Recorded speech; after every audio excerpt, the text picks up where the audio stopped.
નમસ્કાર મિત્રો, job Sarita YouTube channel પર આપ સૌનું ફરીવાર એક નવા વિડીયોમાં દિલથી સ્વાગત કરું છું. મિત્રો, આજે આપણે વિડીયોમાં જોવાના છીએ કે સીબીએસઈ દ્વારા એક નવી ભરતીની જાહેરાત કરવામાં આવી છે. સીબીએસઈ એટલે કે કેન્દ્રીય માધ્યમિક શિક્ષા બોર્ડ દ્વારા નવી ભરતીની જાહેરાત કરવામાં આવી છે, જે 2025ની તદ્દન નવી જાહેરાત છે. મિત્રો, આ જે ભરતી છે તેમાં એજ્યુકેશન ક્વોલિફિકેશન છે તે ગ્રેજ્યુએટ માંગવામાં આવ્યું છે. પગારની વાત કરીએ તો અહીં 72,000ની આસપાસ તમને પગાર મળવાપાત્ર રહેશે, તો અરજી જરૂર કરી દેજો. મિત્રો, આજે આપણે વિડીયોમાં જોવાના છીએ સીબીએસઈ દ્વારા જે નવી ભરતીની જાહેરાત કરવામાં આવી છે તેની સંપૂર્ણ માહિતી. જો તમને આ વિડીયો પસંદ આવે તો વિડીયો લાઇક કરજો, શેર કરજો અને આ ચેનલ પર પહેલી વખત આવ્યા હોય તો ચેનલ સબસ્ક્રાઈબ કરી લેજો, જેથી આવનાર નવા વિડીયોની માહિતી આપ સુધી પહોંચી શકે. તો હવે આપણે જઈશું સીબીએસઈ દ્વારા જે નવી ભરતીની જાહેરાત કરવામાં આવી છે તેની ડિટેલ ઉપર અને સંપૂર્ણ માહિતી મેળવીશું. તો મિત્રો, આપણે આવી ગયા છીએ સીબીએસઈ દ્વારા જે નવી ભરતીની જાહેરાત કરવામાં આવી છે તેની ડિટેલ ઉપર. વેકેન્સીનું નામ છે સીબીએસઈ ન્યૂ વેકેન્સી 2025.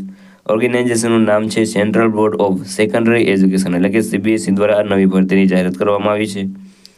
વાત કરીએ પોસ્ટની તો અહીં જુનિયર આસિસ્ટન્ટ સુપરિન્ટેન્ડન્ટની આ ભરતી છે. તેમાં કુલ 212 જગ્યાઓ પર ભરતી થવાની છે. આ ભરતી માટે એપ્લિકેશન મોડ છે તે ઓનલાઈન છે, તમારે ઓનલાઈન એપ્લાય કરવાનું રહેશે. વાત કરીએ કે આ ભરતી માટે કોણ કોણ એપ્લાય કરી શકે છે, તો ઓલ ઇન્ડિયાના મેલ ફિમેલ આ ભરતી માટે એપ્લાય કરી શકે છે અને સેલેરી મળવી શકે છે 27,000થી લઈને 72,000 સુધી.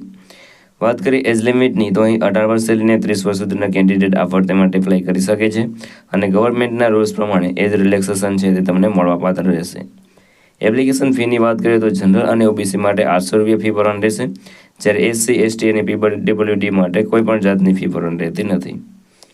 વાત કરીએ પેમેન્ટ મોડની તો જે ફી છે તે તમે ક્રેડિટ કાર્ડ, ડેબિટ કાર્ડ અથવા નેટ બેન્કિંગ દ્વારા ભરી શકો છો. વાત કરીએ સિલેક્શન પ્રોસેસની તો અહીં તમારી રાઇટિંગ એક્ઝામ લેવામાં આવશે અને ત્યારબાદ તમારું સિલેક્શન થશે. એજ્યુકેશન ક્વોલિફિકેશનની વાત કરીએ તો અહીં 12 પાસ અથવા તો એની ગ્રેજ્યુએટ તમારી પાસે હોય તો તમે ભરતી માટે એપ્લાય કરી શકો છો. વાત કરીએ અગત્યના ડોક્યુમેન્ટની તો passport size photo, signature, Aadhaar card, education certificate, caste certificate અને એજ પ્રૂફ, આટલા ડોક્યુમેન્ટ તમારી પાસે હોવા જોઈએ. હવે વાત કરીએ તમે આ ભરતી માટે કેવી રીતે એપ્લાય કરી શકો છો. તો મિત્રો, વિડીયોના ડિસ્ક્રિપ્શનમાં તમને એક લિંક મળી જશે, તેના પર ક્લિક કરશો એટલે તમે સીબીએસઈની ઓફિશિયલ વેબસાઇટ છે ત્યાં પહોંચી જશો. ત્યાં તમારે વેકેન્સી છે તે સિલેક્ટ કરીને તેમાં તમારી પર્સનલ ડિટેલ, એજ્યુકેશન ડિટેલ છે તે તમારે ભરી દેવાની રહેશે.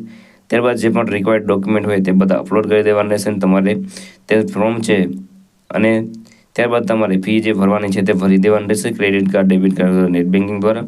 ત્યારબાદ ફોર્મ સબમિટ કરી દેવાનું રહેશે અને રાહ જોવાની રહેશે. જ્યારે પણ એડમિટ કાર્ડ આવે, કોલ લેટર આવે ત્યારે તમારે એક્ઝામ દેવાની રહેશે અને જો તમારું સિલેક્શન થશે તો તમને જોબ મળશે.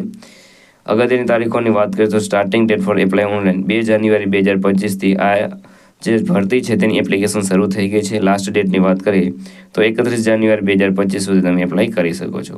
અગત્યની લિંકની વાત કરીએ તો તે તમને વિડીયોના ડિસ્ક્રિપ્શનમાં મળી જશે, ત્યાં તમે એપ્લાય કરી શકો છો.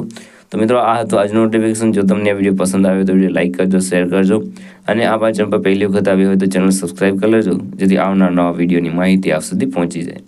તો આ સાથે આજનો વિડીયો પૂરો કરું છું. મળીએ નવા વિડીયોમાં નવી ભરતી સાથે. જય હિન્દ, જય ભારત.